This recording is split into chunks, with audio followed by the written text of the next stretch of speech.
సన్నుతించెదం. స్తుతులు నీకర్పింతుము సతతము మా ప్రభువా, సన్నుతించెదం.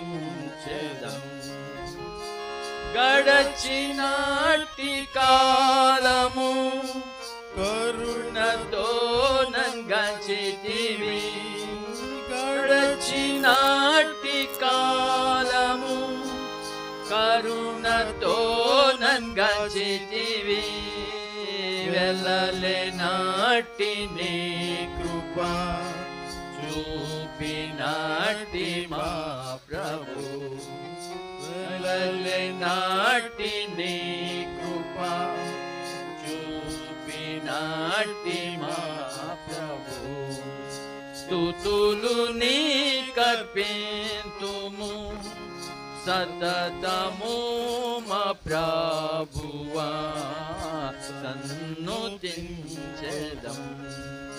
స్తుతులు నీకర్పింతుము సతతము మా ప్రభువా, సన్నుతించెదం.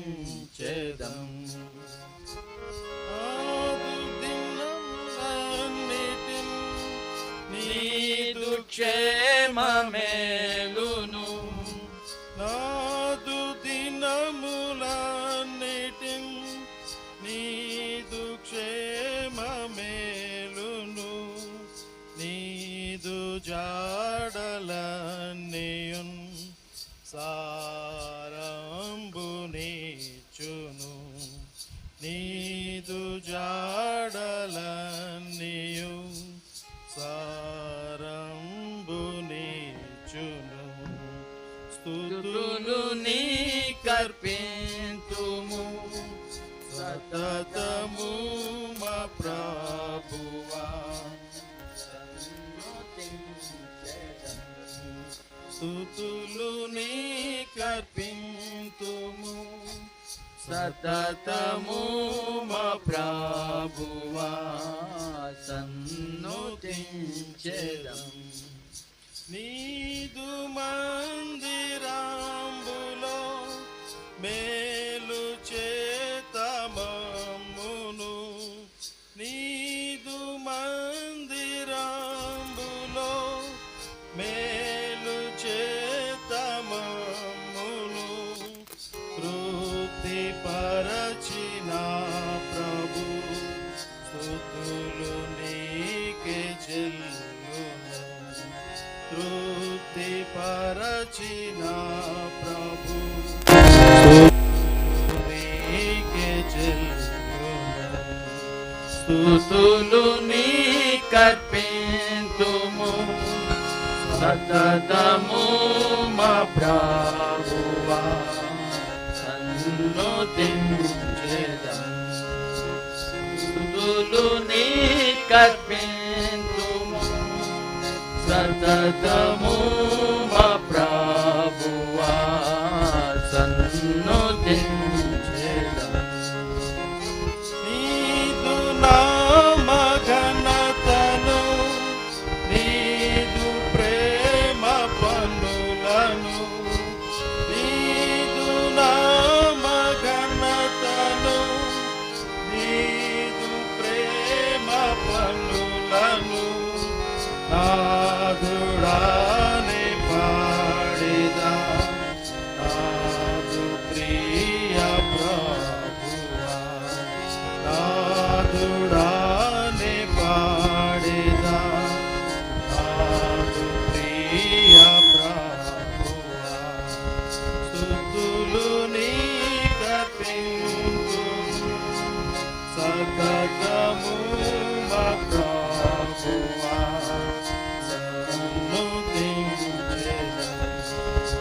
స్తుతులు నీకర్పింతుము సతతము మా ప్రభువా, సన్నుతించెదం. సత్యరూపి నీవేగా, సకల సృష్టికర్తవు. సత్యరూపి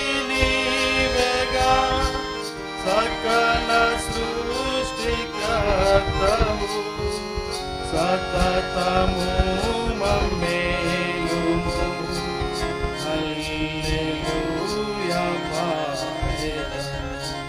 సతతము మమ్మేలు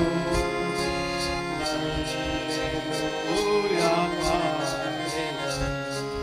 స్తుతులు నీకర్పింతు సతతము మా ప్రభువా సన్నుతించెదం. స్తుతులు నీకర్పింతు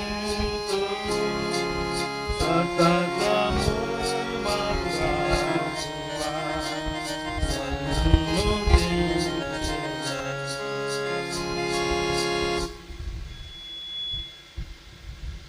260 260 పాట సంఖ్య.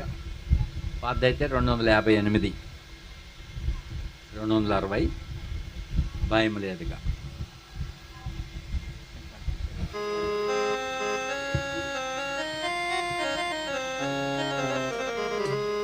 భయము లేదుగా మనకు, భయము లేదుగా, భయము లేదుగా మనకు, భయము లేదుగా. దయగల మన దేవుడుండ, భయము లేదుగా మనకు, భయము లేదుగా. దయగల మన దేవుడుండ, భయము లేదుగా మనకు, భయము లేదుగా. క్షామ మరణ యుద్ధ ఖడ్గ బలము నుండియు, క్షామ మరణ యుద్ధ ఖడ్గ బలము నుండియు.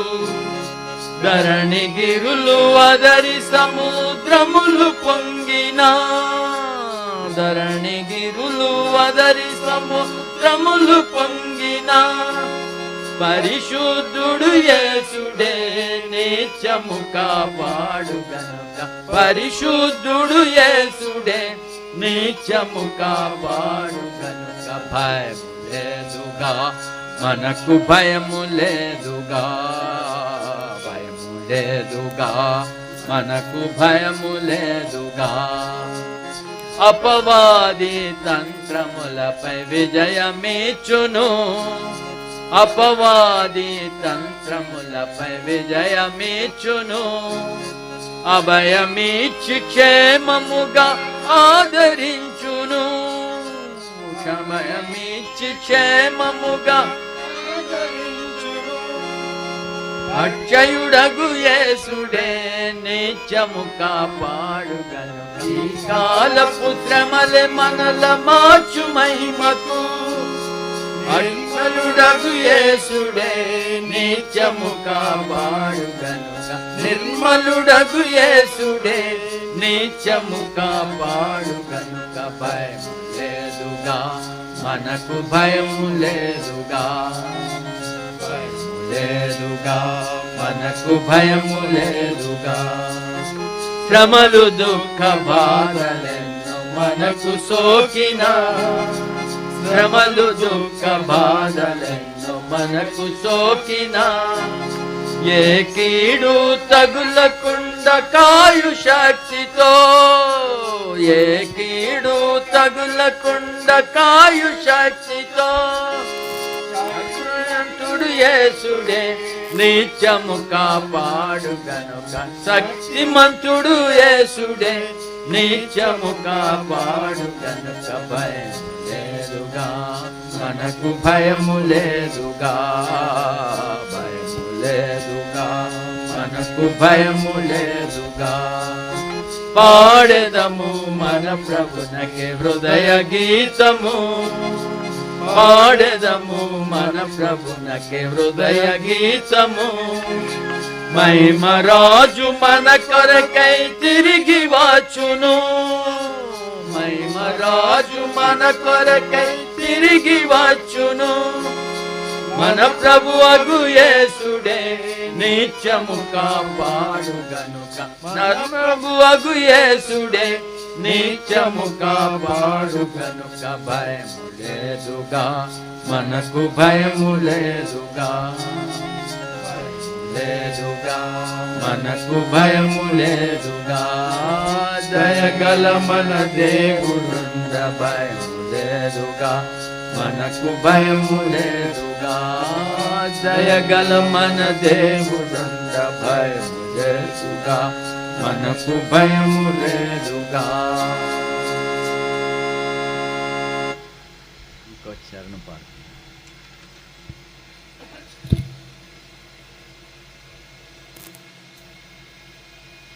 258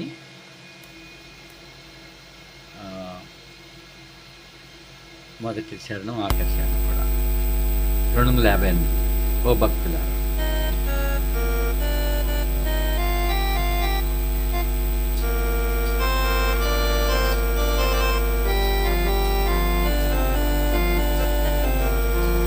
ఓ భక్తులారా మనమందరము నిత్యము యేసుని స్తుతించెదాము. ఓ భక్తులారా మనమందరము నిత్యము యేసుని స్తుతించెదాము. గత కాలమున మన ప్రభు యేసు నూతన దీవెనలను, గత కాలమున మన ప్రభు యేసు నూతన దీవెనలను ఖ్యాతిగానొసగే మనకు, ఖ్యాతిగానొసగే మనకు. స్తుతించెదమేసుని, స్తుతించెదమేసుని నూతన అనుభవములతో, ఖ్యాతిగా సర్వశక్తుని. నూతన అనుభవములతో, ఖ్యాతిగా సర్వశక్తుని. ఓ భక్తులారా మనమందరము నిత్యము యేసుని స్తుతించెదాము. ఓ భక్తులారా మనమందరము నిత్యము యేసుని స్తుతించెదాము. కృంగిన భక్తులారా మీరు భంగపరచు శత్రుపై, కృంగిన భక్తులారా మీరు భంగపరచు శత్రుపై, జగముపై చాటుడి జయము, జగముపై చాటుడి జయము. జయము జయమని పలుకే, జయము జయమని ప్రభుకే. యుగ యుగములు మన ప్రభుకే. హల్లెలూయా గీతములతో, యుగ యుగములు మన ప్రభుకే. హల్లెలూయా గీతములతో. ఓ భక్తులారా మనమందరము నిత్యము యేసుని స్తుతించెదాము. ఓ భక్తులారా మనమందరము నిత్యము యేసుని స్తుతించెదాము. రోమేలకు 15వ అధ్యాయం మొదటి నుంచి కొన్ని వచనాలు చూద్దాం. కాగా బలవంతులు అయిన మనము మనలను మనమే సంతోషపరచుకొనక బలహీనుల దౌర్బల్యములను భరించుకొనుటకు బద్ధులమై ఉన్నాము.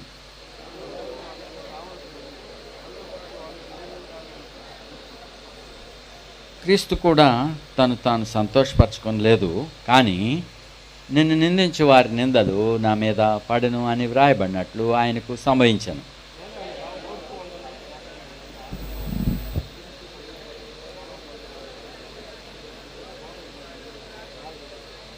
మీరు ఏకభావం గలవారే ఏకగ్రీవంగా మన ప్రభువైన యేసుక్రీస్తు తండ్రి యొక్క దేవుని మహిమపరచు నిమిత్తం క్రీస్తు యేసు చిత్త ప్రకారం ఒకరితో ఒకడు మనసు కలిసిన వారై ఉండినట్లు ఓర్పునకును ఆదరణకును కర్తయ్యకు దేవుడు మీకు అనుగ్రహించును గాక.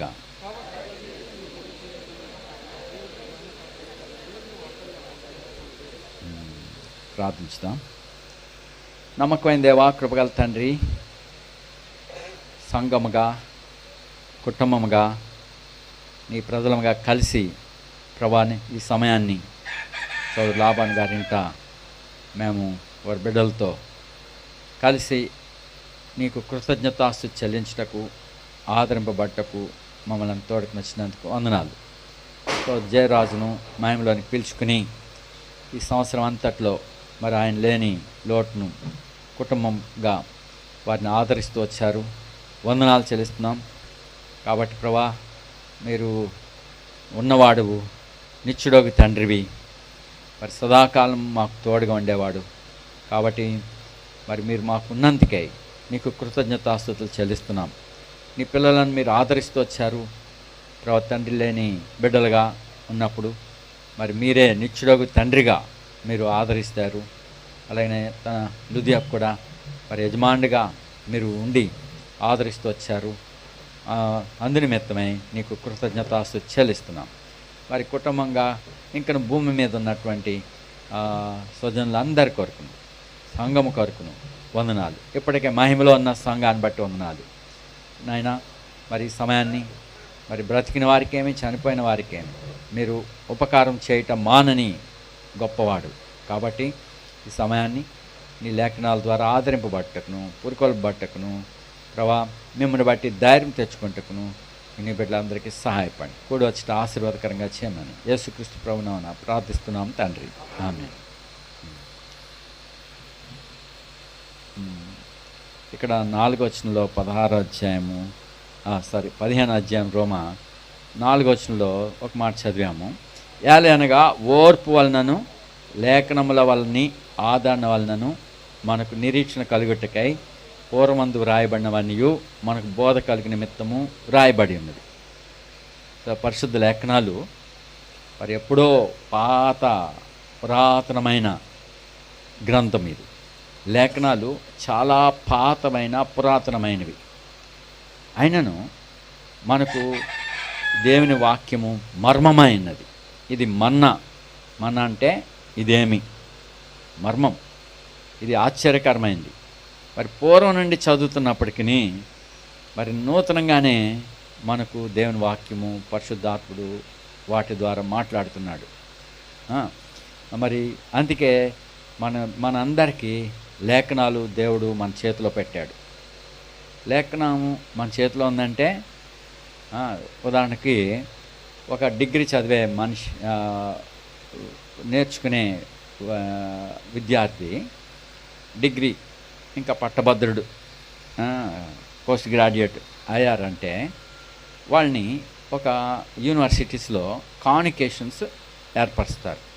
కాన్వొకేషన్ అంటే అనేక మంది మరి విద్య కలిగిన వారు, సామాన్యులు, దేశంలో గొప్పవారు వాళ్ళందరూ కలిసి ఒక సమావేశంగా కాన్వొకేషన్ అంటారు. University convocation. మనకైతే హోలీ కాన్వొకేషన్ అనే పేరే తెలుసు. అవును, పరిశుద్ధ సమాజ కూటాలు, హోలీ కాన్వొకేషన్. విద్యార్థులకి అంటే యూనివర్సిటీస్లో మరి పట్టభద్రులైన వారికి మరి ఆ కాన్వొకేషన్స్కి వాళ్ళు పెద్దలైన వాళ్ళు దేశంలో ఉన్నత స్థితిలో రాజకీయంగాను గవర్నమెంట్లోనూ ఉన్నత స్థితిలో ఉన్నట్టు వారు వాళ్ళు ఆహ్వానింపబడతారు. అలాగే అనేక విద్యావంతులు, పట్టభద్రులు, సామాన్యులు ఆహ్వానింపబడినప్పుడు ఆ కూటమిలో మరి పట్టభద్రుల చేతిలో వాళ్ళు ఒక పట్టా ఇస్తారు, ఒక కాగితం, ఒక హోదా. అది చేతిలో పెట్టి వాళ్ళని మెడల్ వేస్తారు. ఆ యొక్క మెడల్ ఒక పథకం ఇస్తారు. వాళ్ళు ఇప్పుడు పట్టభద్రులు ప్రజల ముందు వాళ్ళు గణపరచబడతారు. మరి పాత నిబంధనలో యోషియా ఒక చిన్నవాడు అతల్యా 7 దినాల్లో మరి యోవాషు అనే చిన్నవాడు అంటే రాజకుమారుడు ఇంకా వాడి శిశుప్రాయంలో ఉండగా మరి అతల్య అనే ఆమె మరి రాజకుమారులందరిని సంహరించేసి తాను రాణిగా తాను హెచ్చించుకుంది. ఆ సమయంలో యెహోయాదా జోషిబా వాళ్ళు భార్యాభర్తలు. మరి యెహోయాదా వాడు ప్రధాన యాజకుడు. దేవుని మందిరములో ప్రజలందరికీ యాజకులందరిలో ప్రధాన యాజకుడిగా దేవుని యొక్క నియమములు కట్టడలు బోధించటానికి దైవ క్రమాన్ని అనుసరింపచేయుటకును బహురోషం కలిగిన ప్రధాన యాజకుడు. ఆయన భార్య జోషిబా మరి రాజకుమారులలో ఇప్పుడు ఆమె చంపేస్తూ ఉంది పిల్లల్ని. చంటి పిల్లవాడు, నెలల పిల్లవాడో మరి అప్పుడే పుట్టినవాడో మరి ఈ పిల్లవాడిని కూడా చంపేయడానికి చూస్తున్న టైంలో ఆమె దొంగతనం చేసింది. రాజకుమారులలో ఈ పిల్లోడిని దొంగిలించింది. మరి దొంగతనం అంటే తప్పే, మరి అలా రాయబడింది. ఇది పరిశుద్ధ దొంగ. ఈ దొంగతనం దేవుడు అనుమతించాడు. దొంగతనం కాదు అది, కానీ అది శత్రువుని చేతిలో ఉన్నటువంటి చావటానికి అది శాసనం పెట్టింది. దాన్ని ఎదిరించింది యాజకుని భార్య జోషిబా. ఆమె దాచిపెట్టేసింది. సో ఆ పిల్లవాడిని నెలల పిల్లవాడు ఎదుగుతూ ఉండగా వానికి 7 సంవత్సరాల వయసు వచ్చేసరికి వాడికి అన్నీ నేర్పేసింది జోషిబా. వానికి ధర్మశాస్త్రాన్ని నేర్పేసింది. మరి యెహోయాదా ఆ ధర్మశాస్త్రాన్ని ఆయనకి నేర్పేశాడు ఇద్దరు కలిసి. వాళ్ళు చూడండి, చిన్న పిల్లోడు 7 సంవత్సరాల పిల్లోడు అంటే ఎంత చిన్నవాడో చూడండి. వాడికి అన్నీ నేర్పి తర్వాత మరి దేవుని మందిరంలో అతన్ని తీసుకుని వచ్చి యాజకులందరితో కలిసి అతన్ని పట్టాభిషేకం చేసి అతని చేతిలో ధర్మశాస్త్ర ప్రతిని పెట్టాడు. అది పెట్టి, ఎందుకంటే ఆయన పట్టభద్రుడయ్యాడు, ఆయన నేర్చుకున్నాడు, ధర్మశాస్త్రాన్ని నేర్చుకున్నాడు కాబట్టి అతని చేతిలో గ్రంథం పెట్టబడింది. తర్వాత అతని తలపై కిరీటం పెట్టి అభిషేకించి తలపై కిరీటం పెట్టి అతన్ని రాజుగా అభిషేకం చేసి ప్రజలందరికీ ఈ రాజును చూపించాడు. అతల్య ఈలోగా మరి తన రౌడీలతో రాబోయింది. యాజకులందరూ తరిమారు. తర్వాత యెహోయాదా ఆజ్ఞ ఇచ్చాడు, దాన్ని చంపేయండి అని. సో ఆ రీతిగా అతల్య సంహరింపబడింది. మరి ఇప్పుడు రాజుగా పట్టాభిషేకం కలిగి చేతిలో గ్రంథపు యొక్క ధర్మశాస్త్రానికి తగిన సూచనగా గ్రంథాన్ని ఆయన చేతిలో పెట్టారు.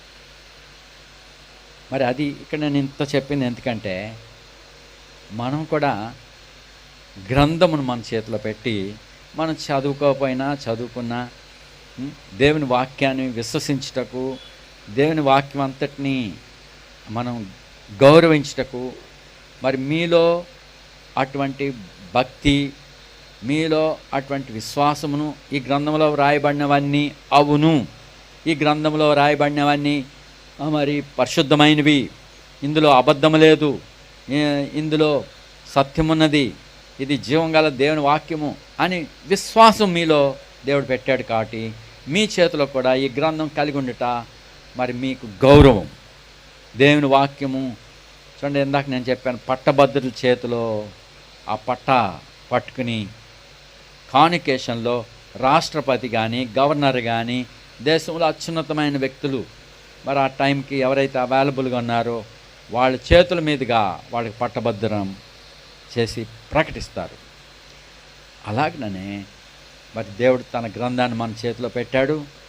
మిమ్మల్ని కూడా చదువుకున్నా చదువుకోకపోయినా అమూల్యమైన విశ్వాసం దేవుని వాక్యం ఎడల మీకు ఇచ్చినాడు. మీరును అట్టి ధన్యులే. కాబట్టి మనల్ని దేవుడు అట్టి విలువైన జ్ఞానులుగా ప్రకటిస్తున్నాడు. కావున మరి ఇప్పుడు లేఖనాలు మనకు ఆదరణ ఇస్తున్నాయి, మనకు బోధిస్తున్నాయి. ఇప్పుడు అన్యజనులు ఆచారములేంటి? అన్యజనుల ఆచారములేమి? పూర్వం ఇదే సమయం జయరాజు చనిపోయాడు అనుకో, మరి ఆ పెద్ద బ్యాండ్ మేళం అల్లరి మొహం తీసుకొచ్చి పొగలేసేసి ఒళ్ళు నిండా మరి ఏదో పసుపులు రాసేసి జల్లేసి కుంకుమ పౌడర్ అది జల్లేసి అల్లరి చేసి డప్పులు ఇంక ఏడుపులను పడకుండా డప్పులు కొట్టి ఆ డెడ్ బాడీకి లుధియమ్మను కూడా కట్టేసి ఆమె ఏడుతుంటే డప్పులు కొట్టుకుంటూ తీసుకెళ్ళి ఆ కట్టెల మీద ఇద్దరిని కలిసి ఏం చేసేవారు? అది సతీ సహగమనం అని చెప్పి మన ఆచారాలు అలాగుండేవి. అది దురా ఆచారములు, దుష్టమైన ఆచారములు. సో అలాంటి ఆచారాల నుండి, అటువంటివి అవిశ్వాసము నుండి, అటువంటి దుష్టత్వం నుండి దేవుడు మనల్ని విమోచించాడు. ఐగుప్తు దేవతలు అవి కఠినమైన పూజలు. అవి ఆ పూజల్లో క్రూరత్వం ఉంటుంది. మరి అలాగే కనానీ దేవతలు క్రూరమైనవి. ఆ పూజలు క్రూరమైనవి అంటే ఒక మనిషిని బతికొండగా హింసలు పెట్టి చంపుతారు. అది అలాంటి దుష్టమైన పూజలు అవి. ఆ విగ్రహాలు కూడా భయంకరమైన ఆకారాలు, అవి పీడిస్తాయని చెప్పి బలహీనులైన వాళ్ళని మరి అవి పీడిస్తూ ఉండేవి. సో కనానీ దేవతలు అపాయకరమైన పూజలు. అలాగే ఐగుప్తీల పూజలు అవి కూడా హానికరమైనవి. మరి మన దేశ ఆచారములు హానికరమైనవి. ఇది మన యొక్క పూర్వస్థితి. ఇప్పుడైతే మరి వాటన్నిటి నుండి మన దేశంలో మరి దేవుని వాక్యం తీసుకుని వచ్చిన దైవజనులు మరి అనేక మందికి నేర్పించి ఈ దురాచారాల నుండి మనలను విడుదల చేశారు. ఇది దేవుని కృప. కాబట్టి మరి ఇప్పుడు ఒక వ్యక్తి చనిపోతే దానికి ఎటువంటి హీనమైన పనులు చేస్తారో, మరి కొన్ని దేశాల్లో ఆఫ్రికన్ కంట్రీస్లో ఒకటి జబ్బు చేసిందంటే ఒక గుంపోళ్ళు ఇంకొక తెగవారిని అనుమానిస్తారు. ఏంటంటే ఆడేదో చెడుగు పెట్టేశాడు కాబట్టి ఆ చెడుగుని బట్టి మా వాడికి ఇలా జబ్బు వచ్చిందని చెప్పి అవతల వ్యక్తుల్ని పట్టుకుంటారు. పట్టుకుని ఆ ప్రజలను, ఆ తెగవాళ్ళని ఏడిపిస్తారు.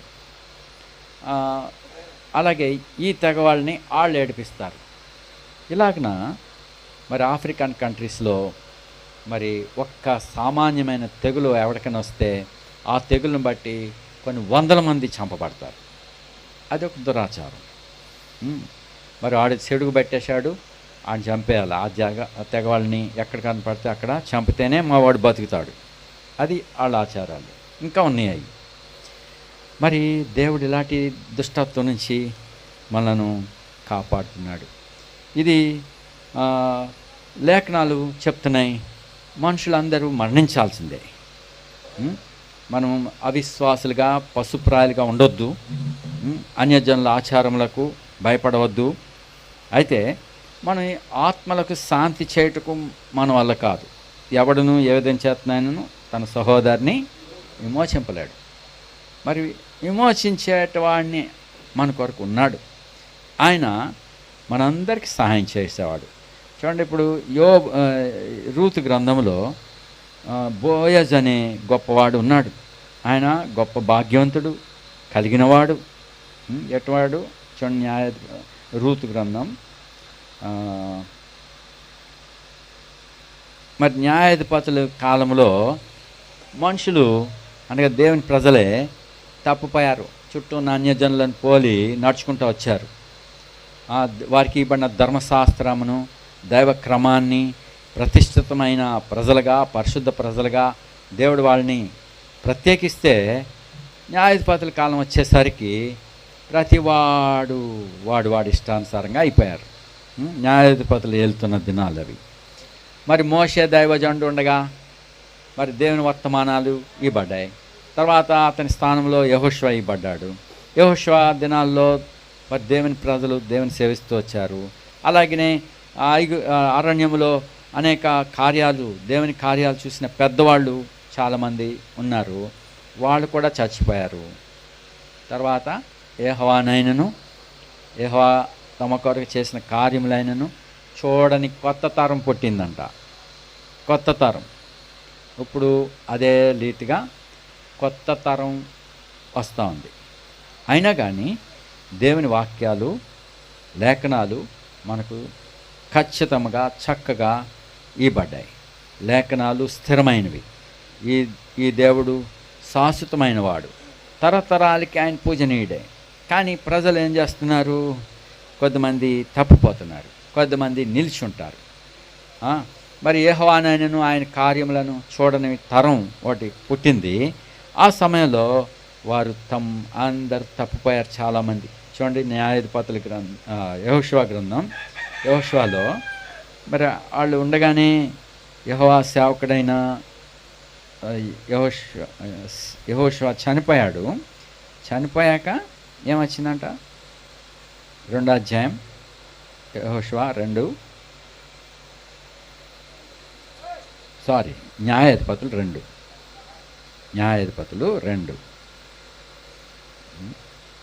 8వ వచనం, 10వ వచనం చదవండి. ఆ తరం వారందరూ తమ పితరుల యొద్దకు చేర్చబడిరి. వారి తర్వాత యెహోవానైనను ఆయన ఇశ్రాయేలు కొరకు చేసిన కార్యములైనను ఎరుగని తరం ఒకటి పుట్టగా ఇశ్రాయేలీలు యెహోవా కన్నుల ఎదుట కీడు చేసి ఐగుప్తు దేశంలో నుండి వారిని రప్పించిన తమ పితరుల దేవుడైన యెహోవాను విసర్జించి బయలు దేవతలను పూజించి తమ చుట్టూ నుండి జనుల దేవతలలో ఇతర దేవతలను అనుసరించి వాటికి నమస్కరించి యెహోవాకు కోపం పుట్టించిరి. వారు యెహోవాను విసర్జించి బయలును అస్తరోతును పూజించిరి. అన్యాచారాలు తెచ్చేసుకున్నారు. చనిపోతే వాళ్ళ వల్లే ప్రవర్తిస్తున్నారు.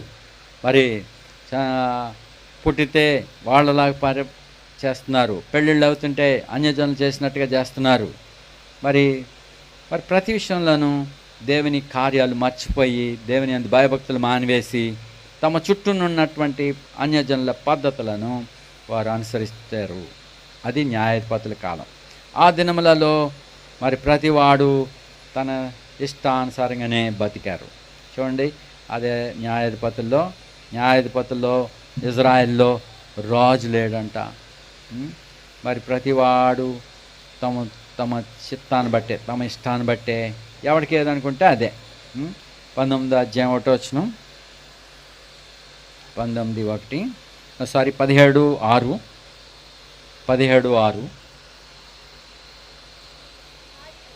ఆ దినములలో ఇశ్రాయేలీలకు రాజు లేడు, ప్రతివాడును తన ఇష్టానుసారంగా.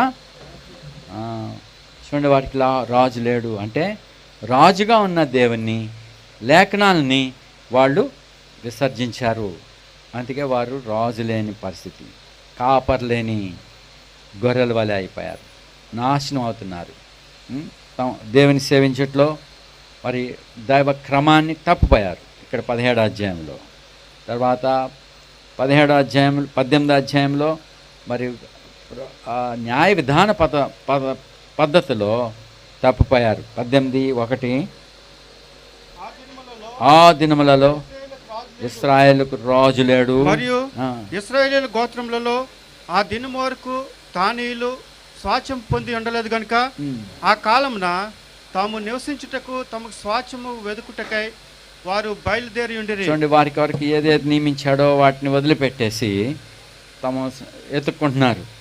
రాజు లేదు, నడిపింపు లేదు. వాళ్ళ జ్ఞానం చొప్పుననే, వాళ్ళ పద్ధతుల చొప్పుననే వెళ్ళిపోతున్నారు. ఇక్కడ 17వ అధ్యాయంలో రాజు లేడు అంటే దైవ క్రమాన్ని, విషయాన్ని, దైవ చిత్తానుసారంగా మందిర సేవ, మరి ఈ పద్ధతులన్నిటినీ యాజక సేవ విషయంలో తప్పిపోయారు ఇజ్రాయెల్కి రాజు లేక. 18వ అధ్యాయంలో వాళ్ళ యొక్క గవర్నమెంట్ రీట్లో తప్పిపోయారు. 19వ అధ్యాయంలో ఫ్యామిలీస్లోని ఆర్డర్ని దైవ క్రమాన్ని తప్పిపోయారు. చూడండి 19వ అధ్యాయం 1వ వచనం. ఇశ్రాయేలీలకు రాజు లేని దినములలో లేవీయుడైన ఒకడు ఎఫ్రాయిమీల మన్యపు ఉత్తర భాగమున పరదేశిగా నివసించుండెను. చూడండి, ఫ్యామిలీ లైఫ్లో కూడా సరైన ఆర్డర్ లేదు. సో దేవుని ఎరగని తరంగా అయిపోయారు వాళ్ళు. అయితే కొద్దిమంది ఉన్నారు శాశ్వతముగా, అటువారు మరి దైవ భయం కలిగిన వారు ఉన్నారు. ఎలీమెలెకు వంశం వాళ్ళు. అక్కడ బెత్లెహేంలో కూడా పరిస్థితులు పాడైపోయినాయి. దావీదు పురం, అది దావీదు పుట్టిన ప్రదేశం, ప్రభువైన యేసుక్రీస్తు యొక్క వంశావళిలోని స్వాస్థ్య భాగములు అవి. అయితే ఆ స్థలాలు కూడా పాడైపోయినాయి. చూడు 1వ అధ్యాయం రూతు 1:1. న్యాయాధిపతులు ఏలిన దినములందు దేశంలో కొరువులు కలుగగా యోధా బెత్లెహేం నుండి ఒక మనుషుడు తన భార్యను తన 2 కుమారులను వెంట పెట్టుకుని మోయాబు దేశమున కాపురం ఉండుటకై వెళ్ళాను. వీళ్ళు కూడా తమ ఇష్టాన్ని బట్టి వెళ్ళిపోయారు. ఎందుకని? వీళ్ళు భక్తి గలవారు. Elimelech, Naomi. వారి చుట్టూ ఉన్న పరిస్థితులు బాలే. సరే మనం ఇక్కడ ఈ ఊర్లో ఉంటే తప్పిపోతాము, మరి ఎక్కడికైనా వెళ్ళిపోదాం అని చెప్పేసి, పిల్లలు పాడైపోతారు, ఇక్కడ పరిస్థితులు బాగలేదు అని చెప్పేసి ఇద్దరు ఏదో ఆలోచించుకుని మరి ఆ మోయాబ్ దేశానికి వాళ్ళే బెటరు అని చెప్పి ఆ స్థలానికి పోయారు. అక్కడ పోయాక మరి యజమాని కోల్పోయింది, పిల్లలను కోల్పోయింది, మరి ఆమె మాత్రమే మిగిలింది. మరి కోడలు ఒకటి ఉంది, రూతు. ఆమె ఇప్పటికీ ఈ శ్రమలన్నింటినీ చూసింది. నిజంగా వీళ్ళు ఇశ్రాయేలు దేవుడు అని విశ్వసించింది. ఆమె నయోమిని వెంబడించింది. తర్వాత మరి ఇప్పుడు ఇద్దరు విధవరాండ్రుగా ఉన్నారు, ఎవరు లేరు. మరి విధవరాండ్రు అంటే మంచి సూచన కాదు, కానీ ఒక దగ్గరవాడు వాళ్ళకున్నారు. దగ్గరవాడు బంధువు ఒకడు ఉన్నాడు. ఆయన ఎటువాడు చూడండి 2వ అధ్యాయం 1వ వచనంలో. నయోమి పెనిమిటికి బంధువుడు ఒకడు ఉండెను. అతడు చాలా ఆస్తిపరుడు. అతడు ఎలీమెలెకు వంశపు వాడై ఉండెను. అతని పేరు బోయజు. సో ఇక్కడ సంపన్న స్థితిలో వెళ్ళింది, తిరిగి రిక్తురాలిగా వచ్చిందంట. సమృద్ధి గలదానిగా వెళ్ళాను, ఇప్పుడేమిటి అన్నీ పోగొట్టుకుని వచ్చాను, అన్నీ పోని, ఏమీ లేదు. అలాంటి సమయంలో ఒక్కడున్నాడు, ఒక్క బంధువుడు ఉన్నాడు. బంధువుడు అంటే దగ్గరవాడు, మనకు సహాయం చేసేటివాడు. అది నిజమైన బంధువు. బంధువులు అంటే ఏంటి? బంధువులు చాలామంది ఉంటారు. మనుషులందరూ ఎలా ఉన్నారంటే అంచె దినాల్లో స్వార్థపరులు. ఫస్ట్ అపాయం స్వార్థం. వాళ్ళకే చచ్చిపోతే మనం ఎడుతూ ఉంటాం, మన ఇంటోళ్ళు పోతే వాళ్ళు వస్తారు, ఎరా ఏమైంది అడుగుతారు. అలాగా అయ్యింది, అలాగైందని చెప్పుకుంటారు. అది అతనికే అయినట్టు. తర్వాత నా బతుకు కూడా నేను ఇలాగ శరీరాన్ని విడవాలా అన్న ఆలోచన వాడికి రాదు. ఏమైందిరా, ఏమైపోయింది, ఇలాగా సరిగ్గా చూపించుకోలేదా, సరిగ్గా చూసుకోలేదా అని ఏదో అంటాడు. అన్నాక సరే ఇంకా బాడీ వెళ్ళలేదు, అక్కడ కూర్చుంటారు. ఇంకొకడు వస్తాడు, వాళ్ళిద్దరు కలిసి అయ్యో అనుకుంటారు. కాసేపు అయ్యాక మీ పెద్దవాడు ఏం చేస్తున్నాడు, ఆడు అమెరికాలో ఉన్నాడు, ఇంకోటి ఏం చేస్తున్నాడు, ఆస్ట్రేలియాలో ఉన్నాడు, అక్కడ సైట్ కొన్నాం, ఇది కొన్నాం, ఇంత బంగారం కొన్నాం, ఏం ఆశం చేస్తున్నావు, ఇది వీళ్ళ టాపిక్లే. ఆదరించడానికి వచ్చిన బంధువుల పని అదే. వాళ్ళ కొరకే ఆలోచన. అరే వీళ్ళు ఈ బాధలో ఉన్నారు, తర్వాత ఎలాగ వీళ్ళకి అని ఆలోచన చేసేటి బంధువులు.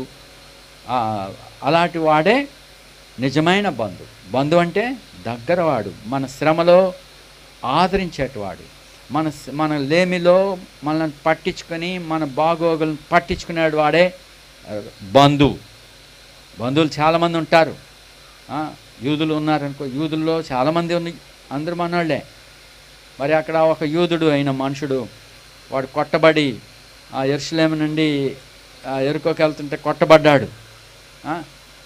కొట్టబడితే వాడిని ఒక లేవీడు చూశాడు. ఆయన అసలే పరిసర చేస్తాడు. మరి లేవీలు అంటే దేవునికి పరిశుద్ధంగా ఉండాలి. మరి ఈలోగా కొర ప్రాణంతో ఉన్నాడు వీడు. నేనేమో ముట్టుకుంటే చచ్చిపోయాడు అనుకో, శవాన్ని ముట్టుకున్న లేబీడు ఏమైపోతాడు? అపితుడు అయిపోతాడు. అపితుడు అయిపోతే మళ్ళీ దేవుని సేవ చేయటానికి అవుతుందా? అవదు. ఆయన వంతు వచ్చింది, అరే ఇప్పుడు నేను నిన్ను ముట్టుకున్నానంటే నా యాజక సేవ అసలే వంతు వచ్చింది, ఇటు నా చేతిలో చచ్చాడంటే నేనేం ఆ పని పోతుంది నాకు అని చెప్పి అయ్యో అనుకుని ముట్టుకోకుండా ఆడు వెళ్ళిపోయాడు. ఇంకొక యాజకుడు వచ్చాడు, అబ్బాబా ఇప్పుడే నాకు వంతు వచ్చింది దేవుని ఇంట్లో సేవ చేసే పని, నేను వీడు కొర ప్రాణంతో ఉన్నాడు, చచ్చిపోతాడు, సర్లే నేనేం చేసినా చచ్చిపోతాడు వీడు, అయ్యయ్యో అనుకుని అనేసి అతను వెళ్ళిపోయాడు. ఇంకొక ఆయన వచ్చాడు, ఆయన అన్యుడు, సమరయుడు, ఆయన ఇజ్రాయెల్లో నివసిస్తున్న అన్యుడు, వాళ్ళు సమరయులు, అంటరాని వాళ్ళు. ఈ మనుషుడు యూదుడు, అరే ఈయన పడిపోయాడా, ఈయన కొట్టేశారా, అయ్యో జాలిపడి ప్రాణం ఉందా లేదా చూశాడు, ఉన్నది, కొర ప్రాణంతో ఉన్నది, వీడు బతుకుతాడు అని చెప్పి తన గాడిద ఎక్కించుకుని మొదటగా అతని గాయాలు కట్టేసి మరి చక్కగా ఆదరించి ఆయన పూటకోళ్ళ ఇంటికి తీసుకెళ్ళి ఆయనకి కావాల్సిన పరామర్శలన్నీ చేపించి కొంత డబ్బుకు వేయిపరిచి మళ్ళా వస్తాను, ఇంకా ఎంతైనా అయితే అన్నీ నేను చెల్లిస్తాను అని చెప్పి తిరిగి వచ్చాడు. మరి ఎవడు బంధువుడు? ఆ అన్యుడే నిజమైన బంధువుడు. మరి మనందరికీ మనవాడు కాదు ఇజ్రాయేలీలు, మరి యూదుడైన యేసు ప్రభు, మరి దావీదు కుమారుడు, ఆయన మనందరికీ కావలసిన వాడు. మనం అందరం కొట్టబడిన వారము, విడవబడిన వారము, ఇలాంటి అన్యాచారాల్లో బుద్ధి లేని చీకట్లో పడినట్టు మన కొరకు ఒకడు ఇవ్వబడ్డాడు. ఇక్కడ చూస్తున్నాము, రిక్తురాలుగా ఉన్న ఈమె, అన్నీ కోల్పోయిన ఆమె నిజమైన ఒక బంధువుడు ఉన్నాడంట. ఆ బంధువు ఎవడంట? చాలా ఆస్తిపాడు. చాలామంది ఆస్తిపాడులు ఉంటారు బంధువుల్లో. వాళ్ళ పేర్లు చెప్పుకొని మనం ఏదో బతికేస్తాం, పలానా వాళ్ళు మా బంధువు, వాళ్ళు ఇలాగా అలా.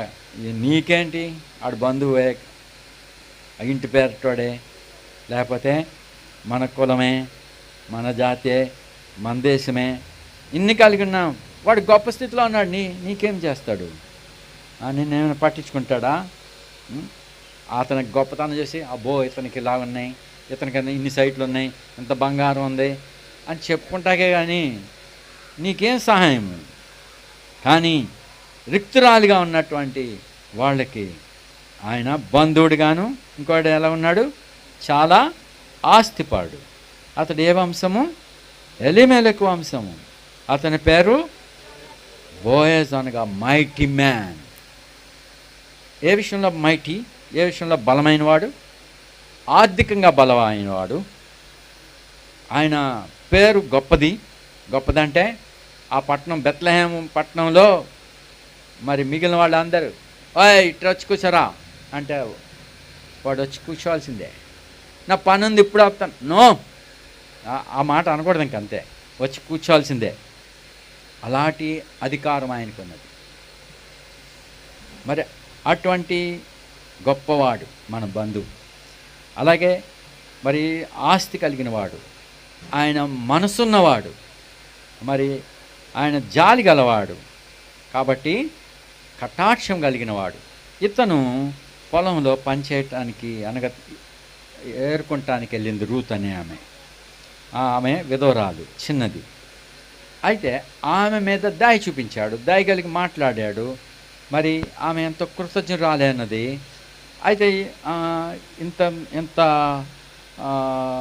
ఎన్నో నిండా ఎవరు తీసుకొచ్చింది రూతు, దుల్లగొట్టుకుని తీసుకొస్తా, అమ్మ ఏంటి, ఎక్కడి నుంచి వచ్చావు, ఎక్కడ పని చేస్తావు నువ్వు అని అడిగింది. ఏమో అక్రంగా ఎవడైనా యవనస్తుడు దొంగతనం చేసి ఈ అమ్మాయిని వశపరుచుకుంటానికి అక్రంగా ఇచ్చేసాడేమో అని సోదా చేసింది. లేదు, ఆమె అనుమానింపతగింది కాదు, అత్త కూడా అలాంటి అనుమానం కాదు, కానీ అయినా సోదా చెయ్యాలి. అనుమానిష్టులైన అత్తలు కొద్దిమంది ఉంటారు, వాళ్ళు తప్పు చేయకుండానే ఏదో భ్రమపడిపోయి వాళ్ళ మీద నిందలు వేస్తూ ఉంటారు. ఎవడో వచ్చాడు ఆడితో మాట్లాడుతుంది అంటారు. అయితే ఇక్కడ ఇలాంటి అత్త కాదు ఆమె నీ మీద లక్ష్య పెట్టినవాడు ఎవడమ్మా, నీ ఇంత దాన్ని తెచ్చావు, ఎవరు నీ మీద ఇంత దయ చూపించారు అని అడిగితే, అమ్మా నేను ఎవరి యొద్ద పని చేశానో అతని పేరు 19వ వచనంలో 2:19 అది అత్తకి చెప్పి ఏం చెప్పింది, ఎవని యొద్ద అంతటా ఆమె అత్త ఆమెతో, నేడు నీవెక్కడ ఏరుకొంటివి, ఎక్కడ పనిచేస్తేవి, నీ యందు లక్ష్యం ఉంచిన వాడు దీవింపబడును గాక అనగా, ఆమె తాను ఎవని యొద్ద పనిచేసినో అది తన అత్తకు తెలియచెప్పి, ఎవని యొద్ద నేడు పని చేపించునో అతని పేరు బోయాజు అనెను. నయోమి బ్రతికి ఉన్న వారికి చచ్చిన వారికి ఉపకారం చేయటం మానని ఇతడు యెహోవా చేత ఆశీర్వదింపబడును గాక అని తన కోడళ్ళతో అనెను. మరియు నయోమి, ఆ మనుషుడు మనకు సమీప బంధువుడు, అతడు మనలను విడిపింపగల వారిలో ఒకడని చెప్పగా. సో ఈయన మనస్సున్నవాడు, ఈయన ఐశ్వర్యవంతుడు, ఈయన దయగలవాడు, కటాక్షించేటవాడు, గొప్పవాడే, దీనుడు, గనుడు, మరి మనందరినీ లక్ష్య పెట్టేటవాడు. చూడండి, రిక్తురాలిగా ఉన్న ఆమె, ఎవరు లేరు ఆమెకి, కలిగిన ఆస్తి కోల్పోయవలసిన పరిస్థితి, మరి కలిగిన యజమాని కోల్పోయింది, అండ ఆదరణ కోల్పోయింది. అయితే లక్ష్య పెట్టాడు, మాట్లాడాడు. మరి ఈయన గొప్పవాడు, ఏమి చూసి నా మీదంత దయ చూపించావాయా అని చెప్పి ఈ చిన్నది ఆ పెద్ద ఆయనతో మాట్లాడింది ఇదివరలో. ఇప్పుడు లక్ష్య పెట్టాడు. ఈయన గుచ్చి నయోమి సాక్ష్యం ఏంటి, బతికిన వారికి చచ్చిన వారికి ఉపకారం చేయటం మాననివాడు. కాబట్టి మనందరికీ సహాయం చేయగలిగిన వాడు, ఇప్పటికే మహిమలో ఉన్న వాళ్ళని పోషించేటవాళ్ళు ఇంకెవడున్నాడు ఈయన తప్ప. మరి బోయాజు మనకు సర్వశక్తి గలవాడు, అంటే బోయాజు అన్నిట్లో బలమైనవాడు, అంటే ఆర్థిక విషయంలో బలమైనవాడు, ఆరోగ్య విషయంలో బలం గలవాడు, ఆలోచనలో బలమైనవాడు, మరి ఆయన పేరులో అధికారంలో బలమైన అధికారం ఉన్నది. మరి ఏ విషయంలోనూ ఆయన తక్కువ కాదు. ఆ విధంగానే మరి బోయాజు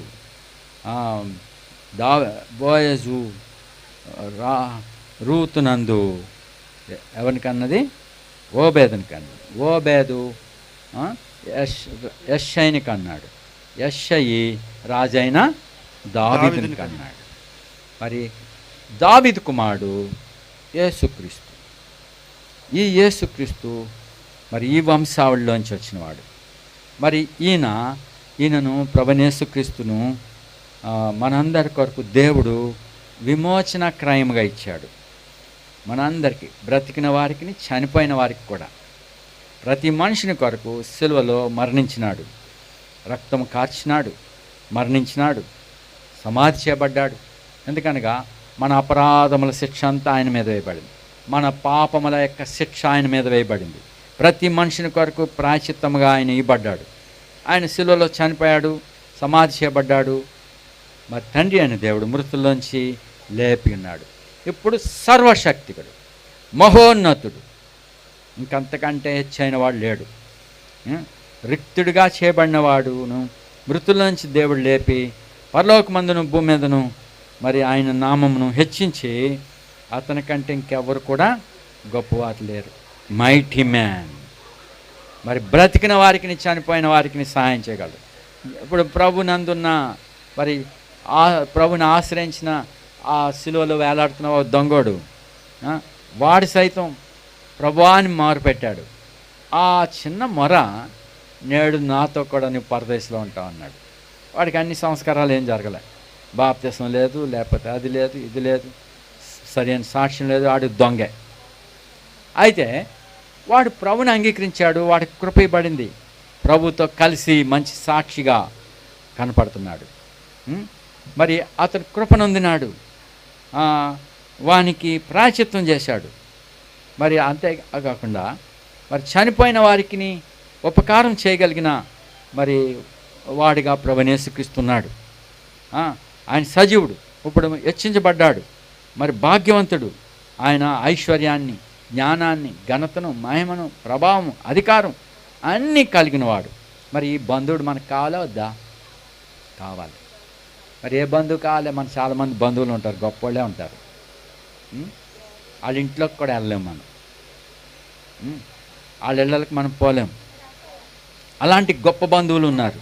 అలాగే రాజకీయంగా దగ్గరైన వాళ్ళు కూడా ఉంటారు, వాళ్ళ దగ్గర కూడా మనం పోలేం. వాళ్ళకి మనకి అపాయింట్మెంట్ కూడా దొరకదు. వాళ్ళు బంధువులే కావచ్చు, వాళ్ళు మనకు అందరూ. అలాగనే కొద్దిమంది దేవుని సేవకులు మనకు అందరూ దొరకరు. అయితే ఈ బంధువుడు ఎప్పుడెళ్ళినా ప్రభువా అని పిలిస్తే పలుకుతాడు, తోసాడు. తన ఎద్దకు వచ్చే వారిని నేను ఎంత మాత్రం తోసాడు. ఎప్పుడంటే వెళ్ళు, ఏ బాధలు అన్నా సరే, ఏ కష్టం వచ్చినా సరే, మధ్యరాత్రి అయినా సరే, వేకుజామునైనా సరే, ఇది టైం కాదు. నాలాటోడికి ఫోన్ చేస్తే ఈ టైంలో అన్న నిద్రపోతున్నాడేమో, లేకపోతే ఈ టైంలో ఆయన ప్రేయర్కి వెళ్ళాడేమో, లేకపోతే ఈ టైంలో మరి ఎక్కడో పరిసరలో ఉన్నాడేమో, అందుబాటు కొరకు టైం కొరకు మనం వేచి ఉంటాం. ఈ టైంలో దొరుకుతాడులే. అలాగే విదేశాల్లో ఉన్న మన పిల్లలు కూడా ఈ టైంలో వాళ్ళు నిద్రపోతారు, రెస్ట్ తీసుకుంటారు, మన టైంకి వాళ్ళ టైంకి తేడా అని చెప్పి వాళ్ళ కొరకు కూడా మనం అందుబాటులో ఉండం. వాళ్ళు మనకి ఫోన్ చేయరు, ఎందుకంటే ఈ టైంలో కాదు. మరి ఏ టైంలో దొరుకుతాం వాళ్ళకి? మన పిల్లలకే మనం దొరకం. అలాగే మరి మనకి దొరకలు చాలామంది మన వాళ్ళే, అధికారంలో ఉన్న వాళ్ళే కానీ, గొప్ప వాళ్ళే కానీ, వాళ్ళ యొక్క ఔన్నత్యతను బట్టి, వాళ్ళ పేదరికాన్ని బట్టి మనకు దొరకని వాళ్ళు చాలామంది. మన సొంత తండ్రే మనకు దొరకడు. అయితే ఈయన, ఈ భాగ్యవంతుడు, ఎలీగి మెలికి వంశపు వాడు, రాజు అయిన దావీదు కుమారుడైన యేసుక్రీస్తు, ఆయనను మృతుల నుంచి లేపి ఎంతో హెచ్చుగా ఇచ్చించినను నీకు అందరికీ సమీపంగా ఉండేవాడు, దగ్గరవాడు. ఈ బంధువుడు మన అందరికీ కావాలి. ఇక్కడ పరదేశీ అయిన ఈ పిల్లని ఆదరించాడు, ఈ పిల్లని మరి పట్టించుకున్నాడు, లక్ష్య పెట్టాడు. ఇప్పుడు ఇంకొక విధవరాలంది నయోమి, మనకున్నాడమ్మా ఆడవడు బోయజు, మనకున్నాడమ్మా ఒకడు, ఆడే యేసుప్రభు అన్నవాడే, ఆడే. నేను ఆ మాట అంటున్నాను, వాడు అంటున్నాను. ఎందుకంటే ఆడంత దగ్గరోడు మనకి. మన ప్రభు, ఆయన మన రక్షకుడు. అలాగ మీరు హత్తుకోండి ఆయన్ని. ప్రభువైన యేసుక్రీస్తుని ప్రేమించండి, ఆయన మనకు దగ్గరోడు. నువ్వు ఏ విధంగా అంటే వెళ్ళు, నిన్ను మీద పట్టించుకుంటాడు. అయితే దైవ నియమం ప్రకారం, తండ్రి ఆజ్ఞ ప్రకారం అతనిని ఎదుట భయభక్తులు కలిగి ఉండాలి. ఎందుకంటే ఆయన మహోన్నతుడు, వాడు వీడు అనకూడదు. అయితే ఆయన మనకు దగ్గర అయిపోయాడు. ఇప్పుడు చూడండి, నేను సాదృశ్యాలు చెప్తాను. యోసేపు ఐగుప్తు అంతటికి ప్రభు. అతను వస్తున్నాడంటే అక్కడ ఏరియా అంతా అలర్ట్ అయిపోవాలి. అతను రథం వస్తుందంటే ముందు పరిగెత్తే కొన్ని ఉంటాయి. ఆ 2 రోజులు 3 రోజుల ముందే ఆ వే అంతా క్లీన్ చేసేయాలి. ఆ వే అంతలో అడ్డురాళ్ళని తీసేయాలి. ఆ యొక్క లైన్ అంతా రథాన్ని రావటానికి కొత్తగా వేసేయాలి లేయర్స్. మరి అది రాజభటులందరూ కాపలా ఉండాలి ఆ ఏరియాలో. అది యోసేపు యొక్క పవర్. ఐగుప్తు అంతటా ఆయన సంచరిస్తే అది ఆయన పవర్. మరి అటువంటి పవర్ కలిగిన వాడు, ఈవెన్ అతని సహోదరులు వచ్చారు, వాళ్ళు కూడా బాధలు పెట్టిన వాళ్ళే. అయితే ఆయన యోసేపు అని తెలియదు వాళ్ళకి. వాళ్ళు రాజాజ్ఞ ప్రకారం అతని ఎదుట సాగిలపడ్డారు. చివరికి వాళ్ళు విధేయులైనాక వాళ్ళ దుష్టత్వం అంతా పోయింది. తర్వాత యోసేపు తమ సహోదరుడిని ఎరిగినాక రూబేను తమ్ముడిని ఏమని పిలుస్తాడు? యోసేపుని ఏమని పిలుస్తాడు? ఇంటి దగ్గర అలా ఉండేవారు వాళ్ళిద్దరు కలిసి, రూబేను, షిమ్యోను, లేవి షిమ్యోను కఠినంగా ఉంటారు. వాళ్ళ దగ్గర ఏలకాలం ఆడకూడదు. వాళ్ళు గమ్ముని కోపం వస్తుంది వాళ్ళిద్దరికి, కోపిస్టులు వాళ్ళు. వాళ్ళతో కొంచెం ఏలకాలం వేసేవా కొట్టేస్తారు. వాళ్ళతో సరదాగా ఉంటారు వాళ్ళు. మరి యోధ బాగానే ఉంటాడు. రూబేన్ కూడా తింగరోడు పాపం, పెద్దోడు, లోకుగానే ఉంటాడు. మరి ఇంకా అన్నదమ్ములు అందరూ ఉన్నారు. వీళ్ళందరిలో మరి హింసలు పెట్టారు కదా యోసేపును ఒకప్పుడు. ఇప్పుడు ప్రభు అయ్యాడు. మరి అందరూ ఐగుప్తులందరూ అలగొట్టేశాక మరి వాళ్ళందరినీ నేను యోసేపునరా, ఇలాగైనందుకు బాధపడొద్దు అని అందరిని హత్తుకుని ముద్దు పెట్టుకుని దగ్గర చేర్చుకుని అప్పుడు తమ్ముడితో మాట్లాడాల. రూబేన్ ఏం అలవాటు తమ్ముడితో ఇదివరలో, ఒరే యోసేపు, ఒరే అన్న మాట నాకైతే చాలా ఇష్టమైంది. నన్ను కూడా ఒరే అంటే చాలా ఇష్టమే. ఎందుకంటే అది సమీపానికి సాదృశ్యం, దగ్గరతనానికి సాదృశ్యం. మనందరం దగ్గర వాళ్ళమని చెప్పడానికి ఒరే అని వాడు నేను ఇష్టపడతాను. నేను నీకు దగ్గరవాడిని, లేక నువ్వు నాకు దగ్గరవాడు, ఒరే. ఒక ఆయన సాక్ష్యం చెప్తున్నాడు. తాతగారంట ఆయన్ని గారు అని పిలిచేవాడట. చచ్చిపోయాడు తాతయ్య. మరి ఆయన మనవడు గారు సాక్ష్యం ఇస్తున్నాడు. నేను కూడా వాడిని ఒరే అంటున్నాను, కానీ ఆ సాక్ష్యం విన్నాక వాళ్ళ తాతయ్య వాడిని ఒరే అని ఎప్పుడు పిలవలేదంట. ఆ పేరు చెప్పి గారు అని పిలుస్తున్నాడంట. నన్ను ఎంతో గౌరవించారు మా తాతయ్య గారు, మా తాత నన్ను ఎప్పుడు ఒరే అనలేదు అని చెప్తున్నాడు. ఓహో, నిన్ను ఒరే అంటే బాధపడతావు అన్నమాట అనుకున్నాను. ఒరే అంటే చాలామందికి బాధ. అటు నేను పాలేరునా అనుకుంటారు. పాలేరు కాదు, కొడుకు లేకపోతే అన్న, తమ్ముడు. ఇది కాబట్టి రూబేను, ఒరే తమ్ముడు, దేవుడు నిన్ను హెచ్చించాడు రా, నిన్ను బట్టి మాకు తిండి దొరికిందిరా, ఒరే నీకు మేము వందనం చేయాల్సిందేరా, మమ్మల్ని బతికిచ్చావురా బాబు అని చెప్పి యోధాయిన షిమ్యోను, ఒరే నేను నిన్ను కొట్టాను రా, చాలా దెబ్బలు కొట్టాను, ఈ దెబ్బలన్నీ నేనే కదరా కొట్టాను అన్నయ్య, అది కాదురా, ఇవన్నీ మేలైందిరా, అనేక మందిని పోషించడానికి మేలైందిరా, నువ్వు కొట్టిన దెబ్బ లేకపోతే నేను ఈ స్థితిలోకి వస్తానా, నేను దేవుడు దీనుడిగా చేసి ఇంతమందికి ఆహారం పెట్టడానికి, ఇంతమందికి సర్వ్ చేయడానికి దేవుడు నన్ను నియమించాడు రా అని చెప్పి వీళ్ళు సంభాషించుకుంటారు సామాన్యంగా. ఇంకా అది యేసు ప్రభుతో మీరందరూ అలా ఉండాలని నేను కోరుతున్నాను. నేను అనేకసార్లు ఆయన దగ్గరికి పోతాను ప్రార్థనలో, ఆయనతో మాట్లాడతాను. మరి లేఖనాలు చదివినప్పుడల్లా ఆయన నాతో మాట్లాడుతూ ఉంటాడు. నేను కూడా ఆయనతో దగ్గర పోయి మాట్లాడుతూ ఉంటాను యేసు ప్రభుతో. ఆయన మహోన్నతుడు కాబట్టి నీకు కూడా దగ్గరోడు, నీకు బంధువుడు, మరి నీకు సమీపంగా ఉండి సహాయం చేయగలిగిన వాడు ఆయన, మనందరికీ సమీపంగా ఉండేవాడు. మరి నా నామమున భయభక్తులతో ఆయన మీరు ప్రార్థన చేయనప్పుడల్లా ఆయన సమీపంగా ఉంటాడు. ఆయన వద్దకు ప్రార్థన ఎందుకు వచ్చిన వాళ్ళు ఎవరిని ఆయన తోసివేవాడు కాదు. కాబట్టి మీరు అందరూ మీకు ఉన్నాడు. కాబట్టి ఇప్పుడు జయరాజు లేడు భర్తగా, లేకపోతే తండ్రిగా పిల్లలకి, వాళ్ళ నాన్న పలకడు, కానీ ఆయనకు కూడా సహాయం చేయగలిగిన వాడు పరమ బోయజు యేసు ప్రభు ఉన్నాడు. అలాగే ఇంకా దేహాల్లో ఉన్నటువంటి మనకు కూడా, పిల్లలకి, భార్యకి, పిల్లలకి, మన అందరికీ దగ్గరగా బంధువుడు ఒకడున్నాడు. ఇంకే బంధువు మనకు సాయం చేయలేడు, మీకు ఎవరు రికమెండేషన్ చేయలేరు. వాళ్ళ దగ్గరికి పోతే చేస్తానంటారు కానీ చేయలేరు. అదిగో ఇదిగో అని ఆశ పెడతారు. వాళ్ళ కలిమిని బట్టి మనం ఆశపడేటట్టుగా చేస్తారు, కానీ వాళ్ళు మనకు సాయం చేయరు. వాళ్ళకి ఇంత డబ్బు ఉంది, ఈ టైంలో వాళ్ళ దగ్గరికి వెళ్తే ఈ పెళ్ళి వచ్చింది, కొంత సహాయం కావాలి, ఒక 5-6 లక్షలు కావాలి, ఆ బంధువుల దగ్గరికి వెళ్దామా, మనసు అంటది. సరే ఇలా ఉందిరా అబ్బాయిని మాటల్లో కాన్వర్సేషన్ మొదలెట్టి, రే ఇలాగ ఉందిరా అలా ఉందిరా అంటే, ఏం కావాలి అంత కావాలని అంటాడేమంటే ఆడు ఏమంటాడు, లోన్ ఎట్టవచ్చు కదా, లోన్కి ఏముంది నీకు, భూమి ఉందా, తనఖా పెట్టు, అది ఇస్తాడే కానీ సలహా, నా దగ్గర 5 లక్షలు ఉన్నాయి, 2 లక్షలు ఉన్నాయి, నువ్వు పట్టుకెళ్ళి వాడుకోరా, తర్వాత ఇది కానిలే, ఆ మాట సాయం కూడా లేదు వాడికి. ఇది బంధువులు, సోకాళ్ళ బంధువులు.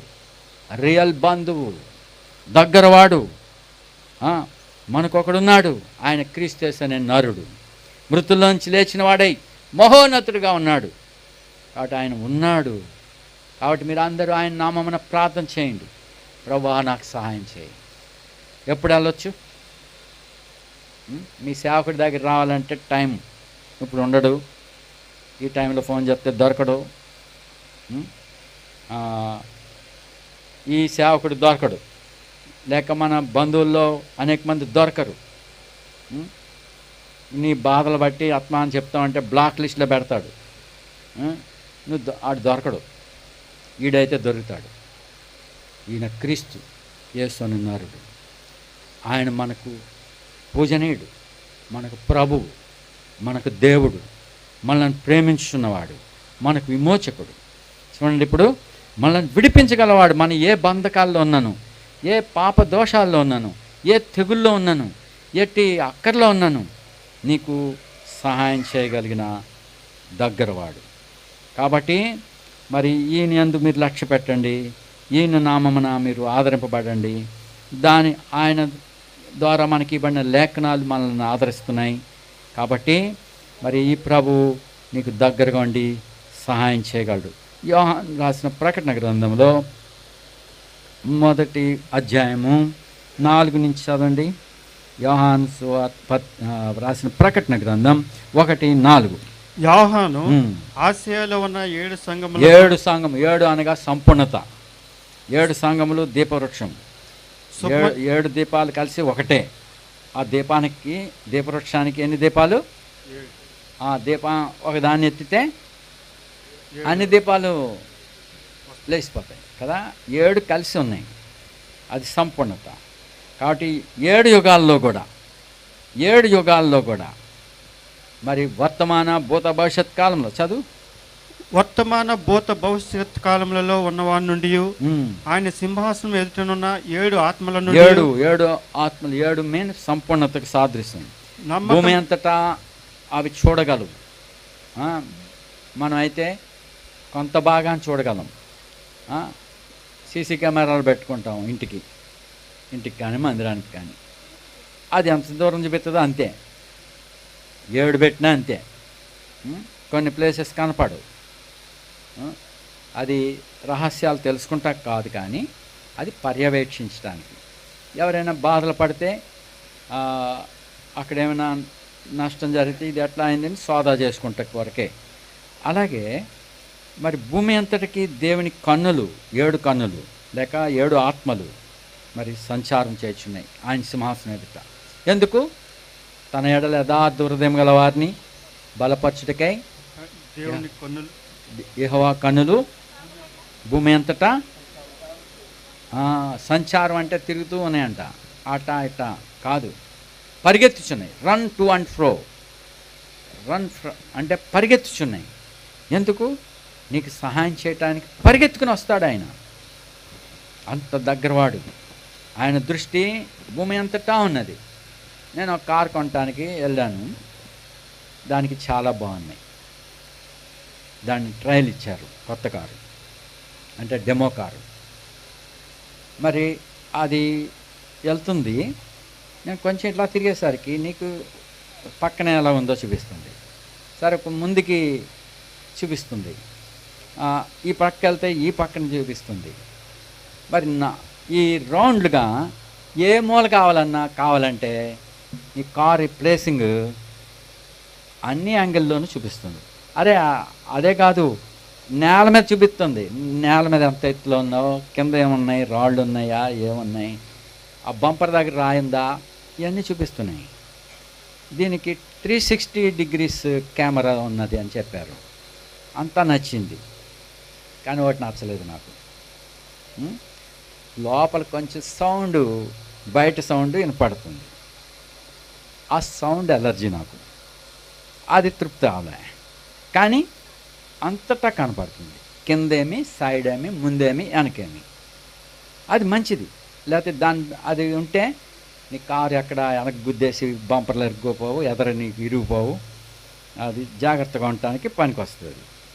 అయితే ఇది దృష్టి కొరకు మాత్రమే కాదు, నీకు సహాయం చేయటానికి పరిగెత్తుతున్న కన్నులు.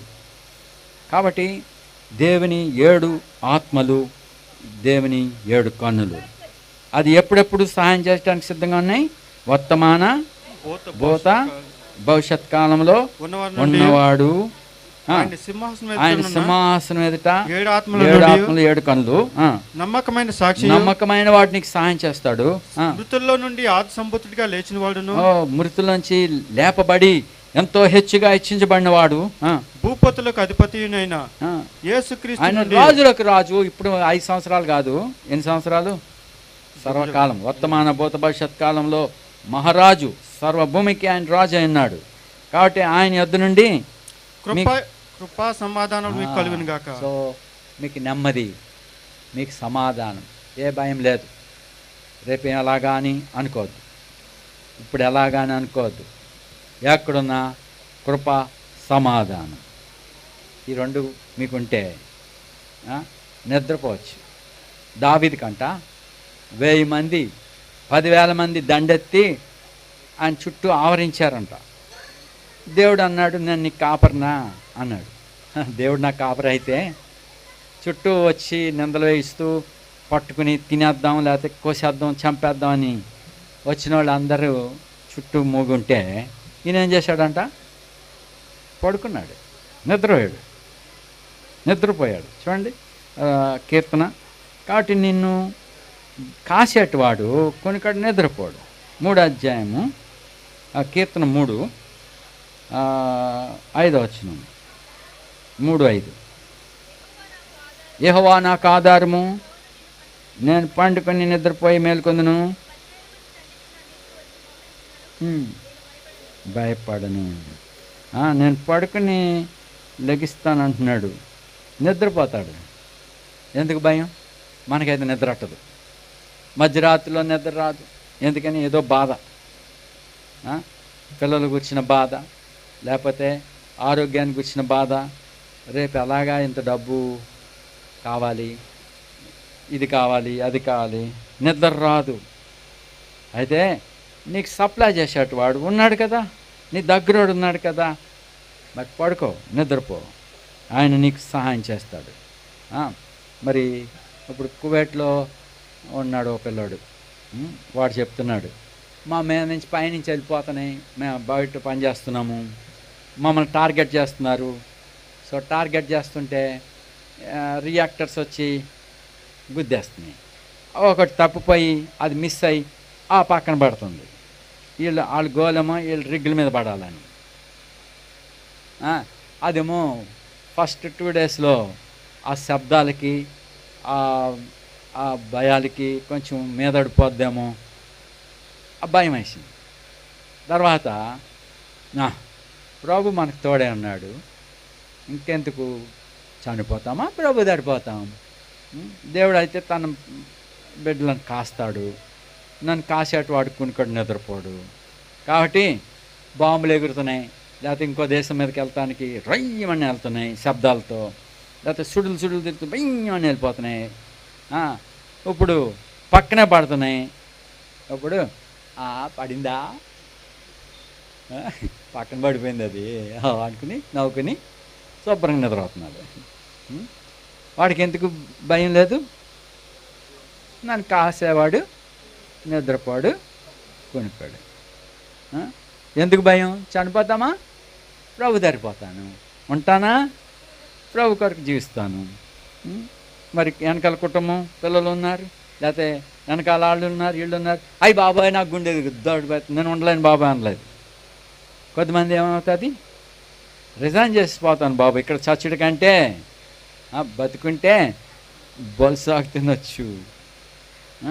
మరి ఇక్కడ ఇజ్రాయేలీలను కూడా ప్రభు బయటకు తీసుకొచ్చాక, మరి ఎంతో ఆస్తితో బయటకు వచ్చాక సముద్రం ఎదురుంది, వెనకాల శత్రువు తాండుకుంటూ వస్తుంటే భయపడకండి, ఊరుకోండి, మీకు విరోధంగా వచ్చేటవాడు దేవుని శత్రువు, వాడితో దేవుడే యుద్ధం చేస్తాడు, మీరు ఊరుకోండి అంటే ఊరుకోరే.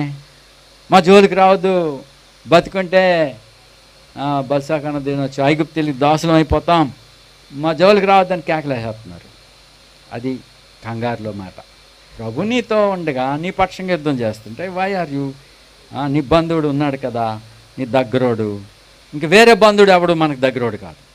మన ఇంటి పేరటాడైనా, మన సహోదరుడైనా, వాళ్ళు మనకు దూరస్తులే. నువ్వు బాధలో ఉండగా నీకు సాయం చేయగలిగిన సామర్థ్యత వారికి లేదు.